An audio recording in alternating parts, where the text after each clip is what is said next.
Welcome back to Finance Weekly. I'm Brenda. So now, Jacky, being a director in Smile Dental, in what way do you think your work contribute to local New Zealand society and community? I think Smile Dental focus mainly on the mid to lower socio-economic groups and also the Maori community. A lot of our clinics located in West Auckland, and one of our clinics is inside a Maori Trust sort of a health community center.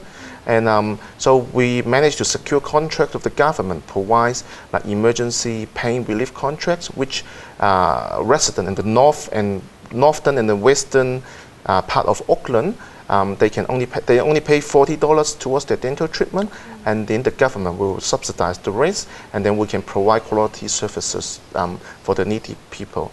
And working along with Maori Trust, they have the white health sort of is a Maori Trust, and then they have a contract with the government as well. So we mainly focus on the sort of a lower socio-economic group, and then I think the contract is about like $40 or $30 per person, and then the trust and the government health board will sponsors or to subsidize the other part. So I think we're quite active. We're the only provider in the northwestern region like of these services, and we also do community service card and also social welfare quotation for someone who's a beneficiary or they're on an allowance or sickness benefit. They can go to WINS and then and apply for a $300 sort of free emergency dental treatment as well. So I guess in this way we try to do our best to the community in that sense. Yeah. Yes. So as we all know that since 2008, the global financial crisis, so how did your clinic actually survive? I mean, there are 8 of them. It's pretty amazing. Yeah. Thank you. Thank you. I think it wasn't easy. Obviously, our turnover has dropped, but because we are focused mainly on the mid and the lower socio-economic groups, and dentistry is part of one of the essential needs. So our business hasn't dropped a lot compared to the city practice, who probably mainly concentrate on cosmetic dentistry or very high-end dentistry. From what I know, they suffer quite a bit, maybe like a 50 or 60% drop in business during those period of time. And with Lumino and Dental Crop, which is some sort of a listed company, they tried, and then a lot of my colleagues end up selling their practice to some of the big corporates. I think one, they can cash in of their business. Secondly, I think it's a very tough environment. I mean, even now, Auckland, I think we have a lot of dentists, a lot of competitions, and with like, and we can see Grab Ones, Trade Me, and other sort of internet deals. It's very competitive. I think you can find a $59 deal for clean and exam and X-ray, which is, from our point of view, is a throat-cutting sort of war going on in this field. To me, I think dentistry is a profession, and as a professional, we shouldn't do this sort of marketing strategy, try to sort of use price to compete. We should concentrate on our services. So I think how Smile Dental survived throughout those years, we focus on cost cutting. So we just got to try to find better deals from the suppliers, and we watch our overheads and all the spendings on advertising as well. On the other hand, I think we've got very good dentists in our group. My longest serving dentist has been with me for 16 years. So she's joined me like pretty much 6 months after I started Smile Dental. So I got a lot of good, loyal, long-term dentists and nurses working for me. And so there was a pay freeze like for about a year or two. But they're okay, they helped me out. And then so we managed to get through. And I think businesses start picking up this year. So thanks God, everything's been on track now. So it's also very important to have a good team support. I think for any company to succeed, it's not just solely rely on the director, because it's a teamwork. Without my manager, who sort of focus on all the paperwork, all the accounts, without good accountants, without my other dentists like working for me in all my other practices, and they need good nurses to assist them as well, we can't come this far. And that's how I always explain to my staff. From an advertising, people see the advertisement, so they got the courage to pick up the phone and my reception need to grab that person's attention, convert that phone call into an appointment. Patient has to come. We need to do a recall the day before.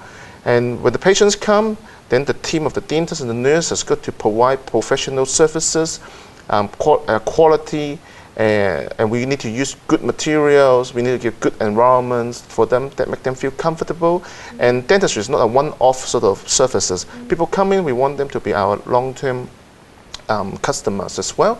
So therefore, we try to do at the best price as we can to solve the problems. And I think as a doctor, profit making is not our prime sort of consideration. I think the most important thing is help the patient to get out of the pain, and then we can give them a treatment plans that is affordable and it's reasonable and also according to their personal financial situation, and then give them the best sort of treatment they can get. So I think it's just a lot of hard work from receptionists to the nurses to the dentists. It's a teamwork is the most crucial part in any business, I would say. I would say that New Zealand is getting more multicultural these days, yes. And Asian society or Asian immigrants are playing a very important role. Yes. So for those youngsters or perhaps new immigrants who like to open or operate their new business, can you share a bit of your advice or experience with them? All right. I always have lunch with my accountant, who's a good friend of mine who's Spain. He's a very professional accountant. In one of our conversations, we talk about success.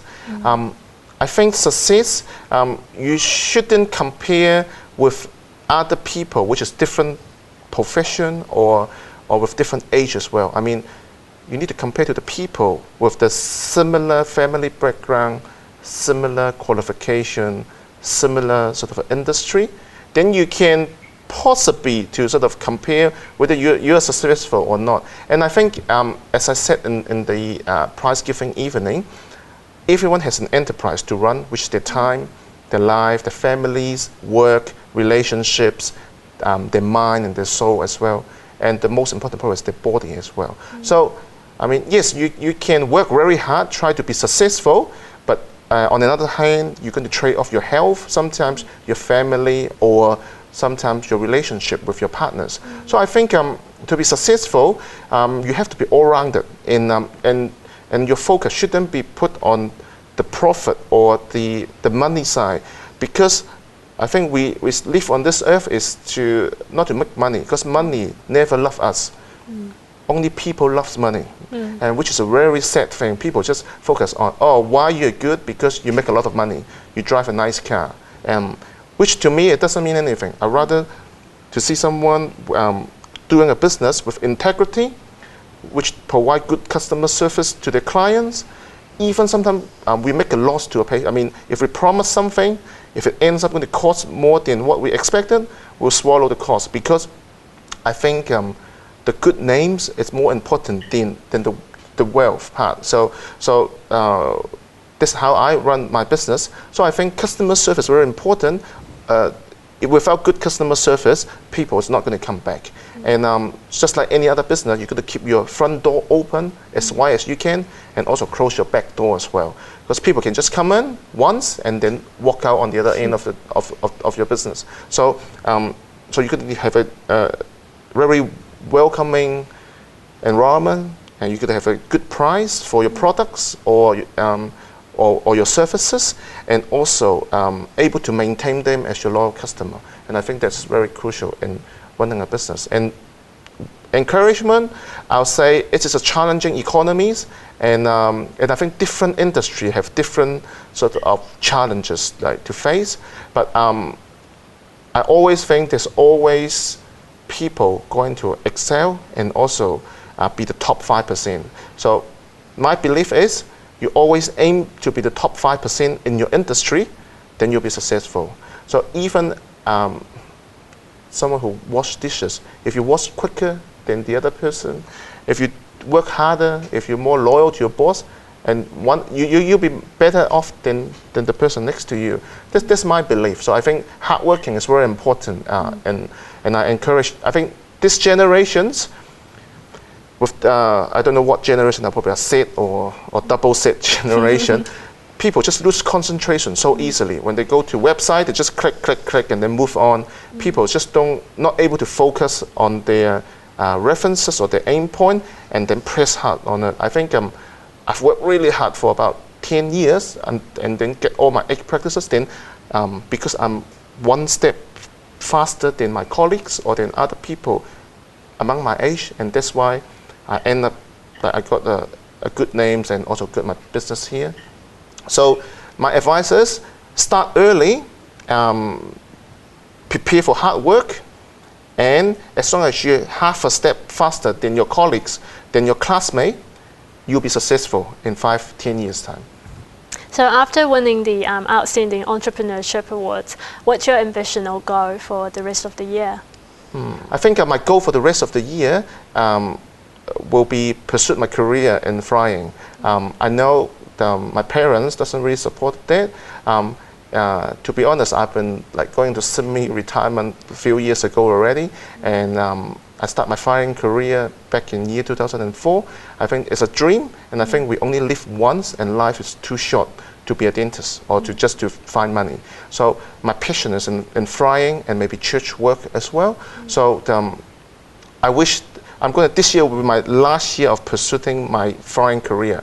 And sometimes when you pursue something, you need to know when to stop. I think I've done it for the last about 10 years, from someone who doesn't know how to fly and become an instructor now, and with some hours. I went to about 3 interviews in Hong Kong, and my last one was down to 3 people, and then they're going to pick one, and then I just missed out. So I was so close, and I thought, okay, I'll give it one more shot, see if I can fulfill my dream. If I can do it, then I think my life will be quite complete. So coming year, personal goal, I'll be pursuing flying, and I enjoy instructing and teaching students and passing on knowledge on to the next generation. If I couldn't do this, then my next goal will be expanding my business into China, because I think China is a very big economy now and growing very fast, and oral health has been an area that people have been sort of underlooked at.